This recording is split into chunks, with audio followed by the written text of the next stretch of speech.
तर hi everyone, कशा आहात तुम्ही सगळे. तर आज आपण पास्ता आणि जलेबीची रेसिपी बघणार आहोत. मी कशी बनवते ते तुम्हाला दाखवते. तर इथं पाणी बॉईल करायला ठेवलेलं आणि इथे मी बघू शकता पाक आधीच बनवून ठेवला आहे. तर मी याच्यात पाकाची रेसिपी तुम्हाला सांगते. साखर, वेलची आणि थोडंसं तुम्ही केसर वगैरे टाकू शकता. तुमच्याकडे फूड कलर असलं तर फूड कलरसुद्धा टाकू शकता.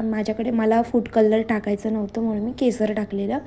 तर माझा पाक मस्त 2 तारीचा पाक छान झालेला. तर तो मी साईडला ठेवला आणि मग इथे मी पाणी बॉईल झालेलं तिथे थोडंसं ऑइल टाकलं. ऑइल टाकल्याच्यानंतर इथे मी पास्ता टाकते. मस्त पास्ता बॉईल झाल्याच्यानंतर आपण एका चाळणीत काढून घेऊया. ते छान तिथे साईडला सुकायला ठेवूया थोडंसं नॉर्मल. आणि मग इथे मी मैदा चाळून घेतलेला. छान मैदा चालायचा आणि मग त्याच्यात 1 चम्मच आपण घी टाकून घ्यायचं आणि मग 1 पॅकेट इनो टाकायचं. आणि 1 पॅकेट इनो टाकल्याच्यानंतर छान असं पाणी ओतून बॅटर तयार करायचं आहे आपल्याला. आता मस्त बॅटर तयार करायचं. तर बॅटर कसा तयार करायचा, जास्त जाडसुद्धा नाही पाहिजे आणि जास्त पातळसुद्धा नाही पाहिजे, असा बॅटर तयार करायचा छान. आणि त्याला 5-6 मिनटं थोडंसं रेस्टला ठेवायचं. मग त्याच्यानंतर आपण इथे मी ह्या पिठातसुद्धा मी थोडंसं केसर टाकलेलं आहे, कारण मला थोडासा नॅचरलचा कलर ह्याच्यातसुद्धा पाहिजे होता. मग मी ह्याच्यात टाकून घेतल्याच्यानंतर छान मिक्स केलेलं. त्याच्यानंतर मी रात्री गुलाबजामुन बनवलेलं ना, त्याचंच तेल घेतलेलं. तर बघू शकता इथे मस्त जलेब्या पाडत होते मी. आणि मी थोडंसं दुधाची पिशवी घेतलेली. तुमच्याकडे जर काही जलेबी पाडायचं काही बॉटल वगैरे असली तर नक्की तुम्ही यूज करा.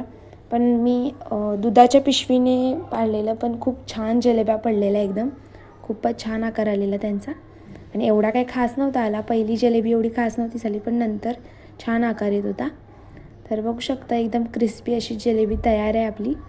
मस्त आता पाकात टाकून घेऊया तिला.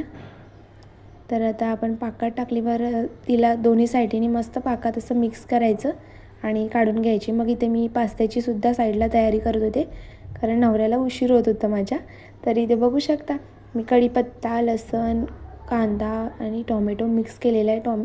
आणि थोडंसं मीठ टाकून छान परतून घ्यायचं. मग पास्ता टाकायचा आणि थोडंसं काहीतरी घरातले जे तिखट, हळद वगैरे मसाले असतात ते थोडेसेच टाकायचे एकदम, कारण आपण पास्ता मसालासुद्धा टाकणार आहोत. तर पास्ता मसाला टाकल्याच्यानंतर मस्त हलवून घेतल्याच्यानंतर आपला मस्त यमी असा पास्ता तयार होतो. तर इथे हजबंडलासुद्धा मी टेस्ट करायला दिलेलं. तर बघू शकता हजबंड खूप म्हणलं खूपच छान झालेलं. पास्ता आणि जलेबी आणि फाफडासुद्धा खूप मस्त लागत होता. तर खूपच छान झालेलं. आणि तुम्हाला आवडलं असेल तर नक्की बनवा, तुम्ही नक्की ट्राय करा. तर इथे बघू शकता. आणि मी एवढी एक्साइटमेंट होती ना मला तुम्हाला दाखवायची, की मी इकडे बघू शकता हलवाई टाईपमध्ये सगळ्यांनी म्हणजे मी इथे एकावर एक थप्पी लावलेली जलेबीची आणि तुम्हाला मी दाखवत होते. जसे दुकानात असे विकायला असतात ना तसे. आणि पहिली एवढी काही खास जलेबी झाली नव्हती, पण नंतर बघू शकता किती मस्त मस्त जलेब्या झालेल्या. आणि एवढी एक्साइटमेंट होती की मोबाईल मी आडवा धरायचा टाकून उभा धरलेला, कारण मला लक्षातच नव्हतं की मी ब्लॉग करते. तर चला, तुम्हाला आवडलं असेल तर नक्की बनवा.